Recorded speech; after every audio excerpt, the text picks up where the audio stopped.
ಆತ್ಮೀಯ ಸೈಕ್ಲಿಂಗ್ ಮಿತ್ರರೇ, 4ನೇ ದಿನಕ್ಕೆ ಸ್ವಾಗತ. ಇವತ್ತಿನ ಒಂದು ಚಾಲೆಂಜು 4 ಕಿಲೋಮೀಟ್ರು ಚಾಲೆಂಜ್ ಅಂತ ನಾನು ತಿಳ್ಕೊಂಡಿದ್ದೀನಿ. ಆ ಚಾಲೆಂಜ್ಗೋಸ್ಕರ ನಾನು ಇವತ್ತೇನು ಮಾಡಿದೆ, ಬೆಳಗ್ಗೆ ಬೇಗನೆ ಎದ್ದೆ. 5 ಗಂಟೆಗೆ ಎದ್ದು ಮಾಮೂಲಿ ಫ್ರೆಶ್ ಅಪ್ ಆಗಿ ಎಂದಿನಂತೆ ಒಂದು ಲೋಟ ಬಿಸಿನೀರನ್ನ ನಾನು ಕುಡಿದು ಸೈಕಲ್ನ ಹೊರಗಡೆ ಬಿಟ್ಟೆ. ಒಂದು ಸೆಲ್ಫಿ ತಗೊಂಡು ಪೆಡಲ್ ಮಾಡೋದಕ್ಕೆ ಶುರು ಮಾಡಿದೆ. ಇನ್ನೂ ಅಷ್ಟೊಂದು ಬೆಳಕಾಗಿದ್ದಿಲ್ಲ, ಎಲ್ಲ ವೆಹಿಕಲ್ಸ್ ಎಲ್ಲ ಲೈಟ್ ಆನ್ ಮಾಡಿಕೊಂಡೆ ಬರ್ತಾ ಇದ್ವು. ಹೋಗೋದರಲ್ಲಿ ನಮ್ಮ ಸಿಂಗಮ್ಮನ ಗುಡಿ ಇತ್ತು. ಸಿಂಗಮ್ಮವ್ರಿಗೆ ಕೈ ಮುಗಿದು ನಾನು ಮತ್ತೆ ಪೆಡಲ್ನ ಶುರು ಮಾಡಿದೆ. ಹೋಗ್ಬೇಕಾದ್ರೆ ನಿಮಗೆಲ್ಲ ಗೊತ್ತಿದೆ, ಫುಲ್ ಕಂಪ್ಲೀಟ್ ಒಂದೇ ಲೆವೆಲ್ ರೋಡ್, ಅದು ಏನೂ ತೊಂದರೆ ಇಲ್ಲ. ಈ ಸಲ ಸರಾಗವಾಗಿ ಒಂದು ಅಪ್ನ ಹತ್ತಿಸ್ದೆ. ಫಸ್ಟ್ ಅಪ್ನ ಏನು ಮಾಡಿದೆ, ನಾನು ಸುಲಭವಾಗಿ ಹತ್ತಿಸ್ಬಿಟ್ಟೆ, ಯಾವುದೇ ತೊಂದರೆ ಇಲ್ದಾನೆ.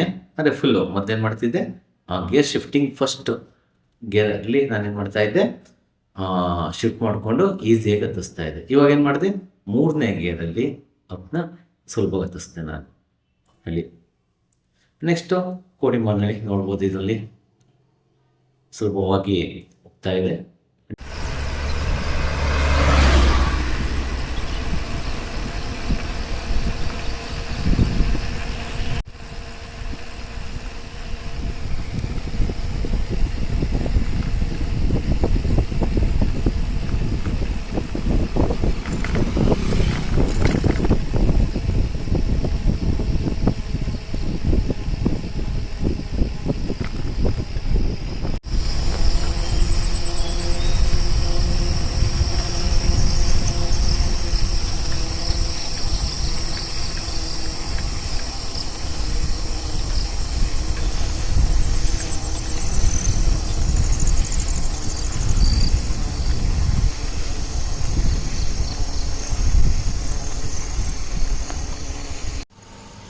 ನೆನ್ನೆ ಇಲ್ಲಿ ತನಕ ಬಂದಿದ್ದು, ಇವತ್ತು 1 ಕಿಲೋಮೀಟ್ರು ಮುಂದೆ ಹೋಗೋಣ ಅಂತ ಹೋಗ್ತಾ ಇದ್ದೀನಿ.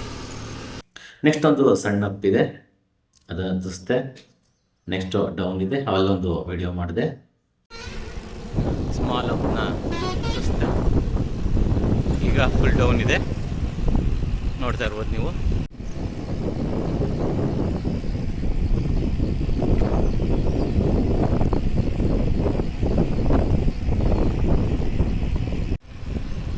ನೆನ್ನೆಗಿಂತ ಇವತ್ತು ಸ್ವಲ್ಪ ದೂರ ಬಂದಿದ್ದೀನಿ.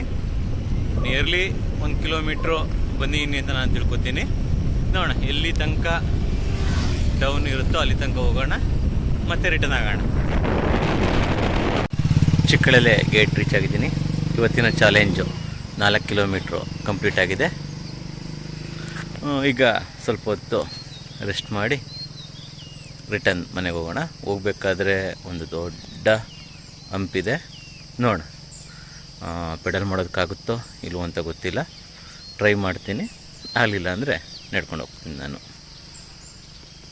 ನಾನು ಅಂದ್ಕೊಂಡೆ 4 ಕಿಲೋಮೀಟರ್ ಅಂತ ತಿಳ್ಕೊಂಡೆ. ಗೂಗಲ್ ಮ್ಯಾಪಲ್ಲಿ ಚೆಕ್ ಮಾಡಿದಾಗ ಗೊತ್ತಾಗಿದ್ದು ಅದು 4.5 ಕಿಲೋಮೀಟರ್ ಅಂತ ಹೇಳಿ. ಅಂದರೆ ಅರ್ಧ ಕಿಲೋಮೀಟರ್ ಏನು ಮಾಡಿದ್ದೀನಿ ನಾನು, ಜಾಸ್ತಿ ಮುಂದೆ ಬಂದಿದ್ದೀನಿ.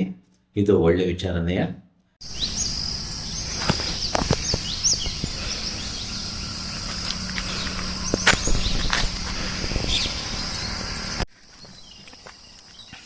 ಇದು 1 ಕಿಲೋಮೀಟ್ರು ಅಪ್ಪಿದೆ, ನೋಡೋಣ ಟ್ರೈ ಮಾಡ್ತೀನೋ ಇಲ್ವೋ ಗೊತ್ತಿಲ್ಲ, ಟ್ರೈ ಮಾಡೋಣ.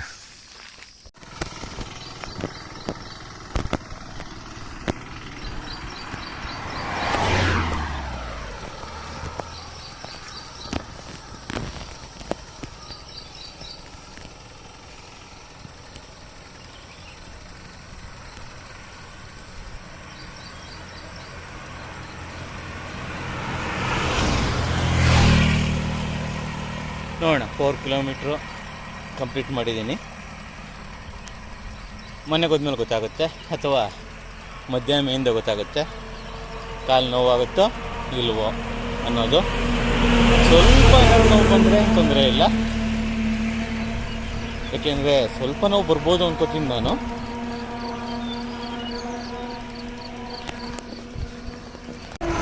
ಸ್ವಲ್ಪ ನೋವು ಬರ್ಬೋದು ಅಂತ ನಾನು ತಿಳ್ಕೊತೀನಿ.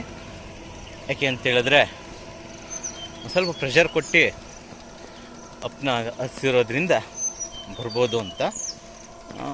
ಬರಲಿಲ್ಲ ಅಂದರೆ ಒಳ್ಳೆಯದು, ಬಂತು ಅಂತ ಹೇಳಿದ್ರೆ ರೆಸ್ಟ್ ಮಾಡಬೇಕಾಗತ್ತೆ ಒಂದಿನಾದ್ರೂ.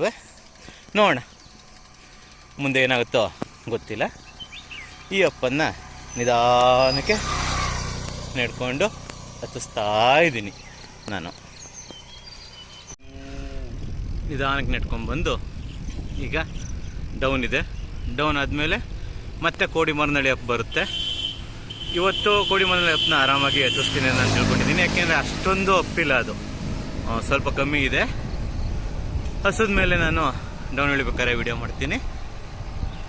ನೋಡೋಣ ಯಾವ ರೀತಿ ಹತ್ತಿಸ್ತೀನಿ ಅಂತ ನನಗೆ ಗೊತ್ತಿಲ್ಲ.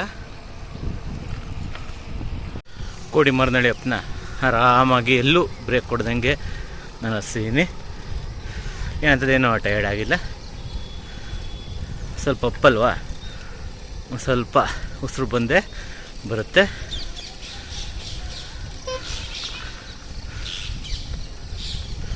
ನಿಮಗೆಲ್ಲ ಗೊತ್ತಿದೆ, ಕೋಡಿಮರನಹಳ್ಳಿ ಹಬ್ಬದ ಮೇಲೆ ಸೀದಾ ಮನೆಗೆ ಆರಾಮಾಗಿ ಬರ್ಬೋದು ಅಂತೇಳಿ ಡೈರೆಕ್ಟಾಗಿ ಮನೆ ಹತ್ರ ಬಂದೆ. ಅಲ್ಲ ನೋಡ್ಬೋದು ನೀವು. ಬರ್ಬೇಕಾದ್ರೆ ನಮ್ಮ ತಂದೆಯವರು ಸಿಕ್ಕಿದ್ರು.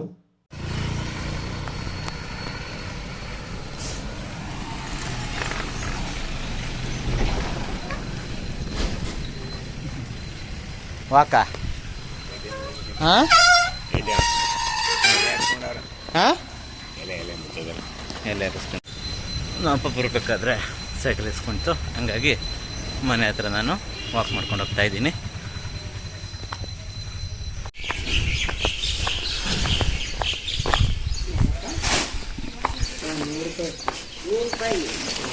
ಗಾಡಿ ಸರಗಾದ್ರೆ ₹100 ಅಂತಾರೆ, ಇದಕ್ಕೆ ₹100 ಅಂತ. ಇದು ಇವತ್ತಿನ ಒಂದು ನನ್ನ ಅನುಭವ. 4.5 ಕಿಲೋಮೀಟರ್ ಒಳ್ಳೆಯ ವ್ಯವಸ್ಥೆ ಇದೆ. ಮತ್ತು ಬಾಡಿ ಪೇಯ್ನ್ ಬಂದಿದೆ ಅಂತ ನಾನು ತಿಳ್ಕೊಂಡೆ, ಬಟ್ ಆ ಥರ ಯಾವುದೇ ಸೂಚನೆಗಳು ನನ್ನ ಬಾಡಿಲಿ ಕಾಣಲಿಲ್ಲ. ಇದು ಒಳ್ಳೆಯ ವಿಚಾರ. ನಾಳೆ ನೋಡೋಣ, ಅಷ್ಟೇ ಚೆನ್ನಾಗಿ ತೊಗೋತೀನಿ ಅಂತ ನಾನು ತಿಳ್ಕೊಂಡಿದ್ದೀನಿ. ನಾಳೆ ನನ್ನ ಅನುಭವನ ನಿಮಗೆಲ್ಲ ತಿಳಿಸ್ತೀನಿ.